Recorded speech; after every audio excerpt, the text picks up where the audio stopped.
Hello everyone, আসসালামু আলাইকুম। Jamboree park ঘোরা শেষ করে চলে গিয়েছিলাম আখতারুজ্জামান মার্কেটে, কজ ওখানেই আমাদের কাজটা ছিল। বেসিক্যালি আমাদের কাজ ছিল হচ্ছে গোল্ডের দোকানে। এর আগেও যেদিন গিয়েছিলাম সেদিনই আমি হচ্ছে একটা জিনিস বানাতে দিয়ে আসছিলাম, তো সেইটাই রেডি হয়ে যাওয়ার কথা ছিল, এই জন্যই চলে যাই। তো আমাদের যে পরিচিত দোকানটা আছে সেখানেই, টাঙ্গাইল জুয়েলার্স, আমরা এখান থেকেই সবসময় গোল্ড শপিং করে থাকি। তো এই জন্য আমি ওখানেই বানাতে দিয়ে আসছিলাম। তো গিয়ে দেখি যে আমার ওই জিনিসটা রেডি হয়ে গিয়েছে, বাট কারখানা থেকে এসে পৌঁছয়নি। এই জন্য আমি একটু বসে ওয়েট করছিলাম, আর আমি আর আমার হাজব্যান্ড। তো যেহেতু বসেই ছিলাম এই জন্য আমি টুকিটাকি একটু ভিডিও করছিলাম যে নতুন কি কি ডিজাইনের কালেকশন এসেছে সেগুলো। তো এই তো খুব সুন্দর কিছু কানের দুল ছিল। তো কানের দুলের ডিজাইনগুলো আমার কাছে অনেক বেশি ভালো লাগছিল, এই জন্য আমি আপনাদের জন্য একটু ভিডিও করে নিয়ে আসছি।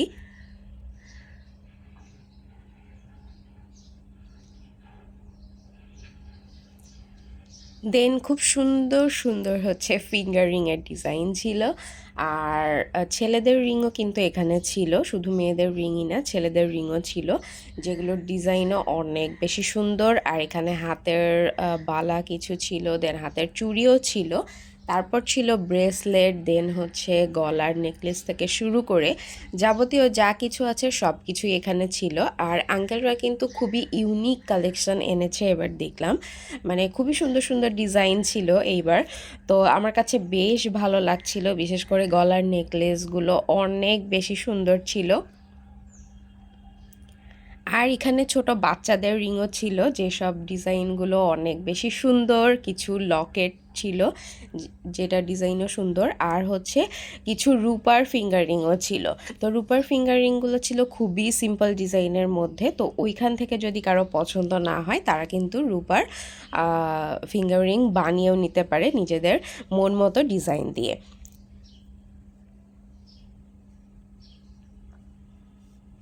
আর শুধু কিন্তু গোল্ডের জিনিসপত্রই ছিল না, এখানে কিন্তু ডায়মন্ডের নোজপিনও পাওয়া যাবে।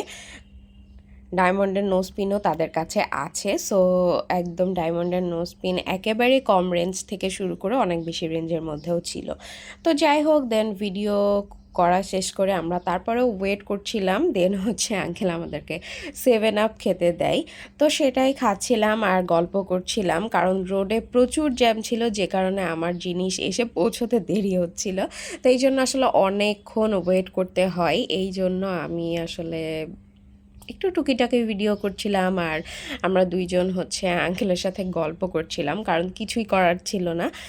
তো এসবই করে দেন সময় কাটছিল না, তারপর আঙ্কেল একটু চা খেতে দিল।